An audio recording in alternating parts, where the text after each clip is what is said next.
Damn it. ఏంటిటా కుండబద్దలు కొడతా అట్ట. నమస్కారం, కుండబద్దల ప్రేక్షకులకి స్వాగతం. కల్తీ నెయ్యిలో జంతు కొవ్వు కలిసింది అని చంద్రబాబు నాయుడు చెప్పింది పక్కా వాస్తవం. దానికి తగ్గ ఆధారం ఎన్డీడీబీ రిపోర్టు. దాన్ని బేస్ చేసుకునే చంద్రబాబు నాయుడు మాట్లాడాడు. కానీ సిబిఐ సిట్ ఇచ్చిన విచారణలో కానీ లేకపోతే ఛార్జ్షీట్లో కానీ దాఖలు చేసిన దాని ప్రకారంగా చూస్తే జంతు కొవ్వు గురించిన ప్రస్తావన ఎక్కడా లేదు. కాకపోతే సిబిఐ సిట్టు ఇక్కడ కొన్ని రకాలైన మ్యానిపులేషన్స్కు గురైంది అనే అనుమానాలు మాత్రం కొన్ని కనపడుతూ ఉన్నాయి. ఎన్డీడీబీలో అసలు పూర్తి స్థాయి ఈ పరికరాలు ఉన్నదాన్ని కానీ పూర్తి స్థాయి పరీక్షలు చేయగలిగిన అవకాశం ఉన్నా కూడా ఎన్డీఆర్ఐలోనే ఎందుకు పరీక్షించింది సిబిఐ సిట్టు ఈ నెయ్యిని? అందులోనే ఈ కల్తీ నెయ్యి వ్యవహారంలో నిందితులుగా ఉన్న ఒక ముగ్గురు అందులోనే పనిచేస్తూ ఉన్నారు ఆ సమయానికి కూడా అనేది కూడా నిన్న ఈనాడు ముఖంగా కూడా బయటకు వచ్చింది. దీని అంతటికి గల కారణం ఏమిటి? ఇక్కడ రాజకీయ ఒత్తిళ్లతోటి ఏం జరుగుతోంది?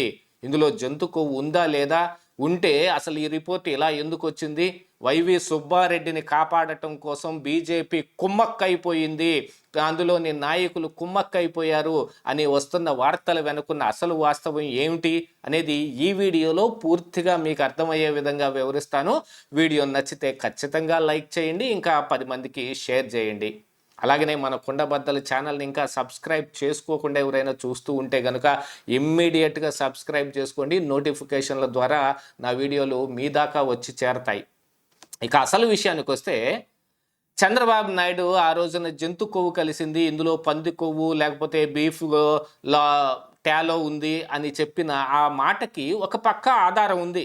చంద్రబాబు నాయుడు ఏం పోస్కోలు కబుర్లు చెప్పలేదు, గాల్లో అవేగ్గా ఏమీ వైఎస్ఆర్ కాంగ్రెస్ పార్టీ నాయకుల మీదనో ఈ వైవి సుబ్బారెడ్డి, భువన్ కరుణాకర్ రెడ్డి మీద కక్షాపూరితంగా ఏం చెప్పలేదు. ఆయనకి ఒక పక్క ఆధారం ఉంది. ఆ రోజున నెయ్యిని ఎన్డీడీబీ రిపోర్టు ఆధారంగా చేసుకుని ఇందులో బీఫ్ టాలో, లాడ్, అలాగనే ఫిష్ ఆయిల్ ఇవన్నీ కలిసాయి ఇందులో అనేది చంద్రబాబు నాయుడు ఆ రోజున వెల్లడి చేసింది. కానీ ఈ రోజున సిబిఐ సిట్టు మరి ఏసీబీ కోర్టులో ఛార్జ్షీట్ దాఖలు చేసిన దాంట్లో జంతు కొవ్వు అనేది ఎక్కడ కనపడటం లేదు. ఎందుకని కనపడటం లేదు అంటే, అప్పుడు తీసుకున్న శాంపిల్స్ వేరు, మరి సిబిఐ సిట్కి ఇచ్చిన దొరికిన శాంపిల్స్ వేరుగానే ఉన్నాయి.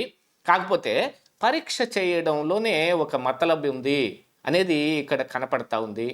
ఆ రోజున చంద్రబాబు నాయుడు అయితే గుజరాత్లో ఉన్న ఎన్డీడీబీకి పంపించి మరీ రిపోర్టు తెప్పించిన సిబిఐ సిట్టు మాత్రం పూర్తి స్థాయి పరీక్షలు చేయగలిగింది ఎన్డీడీబీనే. ఎన్డీఆర్ఐలో సిబిఐ సిట్టు పరీక్షలు చేసింది ఈ నెయ్యికి, కానీ అక్కడ పూర్తి స్థాయిలో ఈ పరీక్ష సామర్థ్యం లేదు ఆ ఎన్డీఆర్ఐకి. అలాంటిది అందులోనే చేసి 10% కంటే తక్కువ మిళితమైన కొవ్వుని కనిపెట్టలేని ఈ ఎన్డీఆర్ఐ దగ్గరనే ఎందుకుని పరీక్షలు చేయాల్సి వచ్చింది అని అంటే, ఖచ్చితంగా వైవి సుబ్బారెడ్డి టార్గెట్ కాబట్టి. ఇందులో ఒక మోడస్ ఆపరెండి కూడా మనకు కనిపించేది ఏమిటి అంటే, ఏపీ లిక్కర్ స్కాము ఎప్పుడైతే తెరపైకి వచ్చిందో విజయసాయి రెడ్డి అర్ధాంతరంగా వైఎస్ఆర్ కాంగ్రెస్ పార్టీకి రాజీనామా చేయటం, దాంతోపాటుగా అసలు తన రాజ్యసభ సభ్యత్వానికి రాజీనామా చేయటం, ఇమీడియట్గా రాజ్యసభ సీటు ఖాళీ అయిపోవటం, ఆ సీట్లో బీజేపీ వాళ్ళు దాంట్లోంచి రాజ్యసభకు వెళ్ళడం, మొత్తం హడావుడిగా జరిగిపోయినాయి. అందులో విజయసాయిరెడ్డి ఎప్పటి వరకు అరెస్ట్ కాలేదు. A5గా ఉన్న విజయసాయిరెడ్డి అరెస్ట్ కాకుండా ఇంకా బయటనే ఉన్నాడు. దీంతో పాటుగా మిథున్ రెడ్డి ఒక ఇంటర్మ్ బెయిల్ మీద ఢిల్లీ చక్కర కొట్టొచ్చిన తర్వాత ఇమ్మీడియట్గా ఆయనకి బెయిల్ వచ్చింది. ఏ రకమైన బెయిల్ వచ్చింది? ముందు గోవిందప్ప, బాలాజీ, ధనుంజయ రెడ్డి, కృష్ణమోహన్ రెడ్డికి డిఫాల్ట్ బెయిల్ ఇచ్చిన కోర్టు ఈయనకు మాత్రం రెగ్యులర్ బెయిల్ ఇచ్చింది.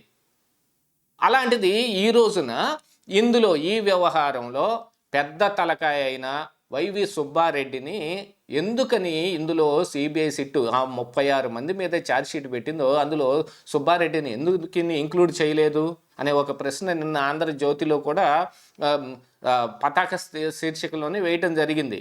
ఎందుకు అని అంటే, ఢిల్లీలో లిక్కర్ స్కామ్ జరిగినప్పుడు ఆ లిక్కర్ స్కామ్కి పూర్తి ఆధారణభూతం ఏమైంది అని అంటే, మద్యం పాలసీని మార్పు చేయటం మూలాన జరిగింది ఈ స్కామ్ మొత్తం అని చెప్పి అందులో అప్పుడు సీఎంగా ఉన్న కేజ్రీవాల్ని, డిప్యూటీ సీఎంగా ఉన్న మనీష్ సిసోడియాని కూడా అరెస్ట్ చేశారు. కానీ ఇప్పుడు ఈ కల్తీ నెయ్యిలో ఇలాంటి ఒక కల్తీ జరగటానికి ఆధారభూతం ఏమిటి అని అంటే, అప్పుడు టీటీడీ చైర్మన్గా ఉన్న వైవి సుబ్బారెడ్డి నిబంధనల సడలింపు తీసుకొని రావడం, సామర్థ్యాన్ని బాగా పూర్తిగా తగ్గించేయటం, చుక్క పాల సేకరణ చెయ్యకపోయినా కూడా ఆ కంపెనీలో ఈ టెండర్లో పాల్గొనడానికి అవకాశం కల్పించటం, తద్వారా ఏఆర్ డైరీ ఈ టెండర్ని దక్కించుకోవటం, వాళ్ళ దగ్గర సబ్ కాంట్రాక్ట్లో మరి బోలేబాబా డైరీ నుంచి మొత్తం ఈ నెయ్యి సప్లై కావటం, 235 కోట్ల రూపాయల స్కామ్ జరగటం.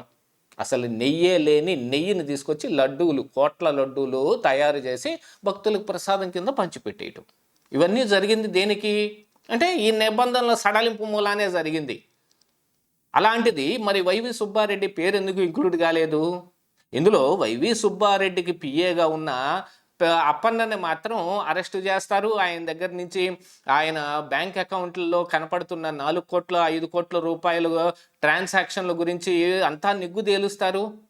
ఇక దీంతో పాటుగా ఈ నెయ్యి కల్తీ అనేది ఒక రిపోర్టు ఆధారంగా కావాలి అని అనుకుంటే, అంతకుముందే మరి చంద్రబాబు నాయుడు ఎన్డీడీబీ రిపోర్టు గురించి చెప్పిన ఎన్డీడీబీలో ఎందుకు పరీక్షలు చేయలేదు? ఎన్డీడీబీ అనేది ఎందుకు పనికిరాని ఒక ప్రయోగశాల ఏం కాదు కదా.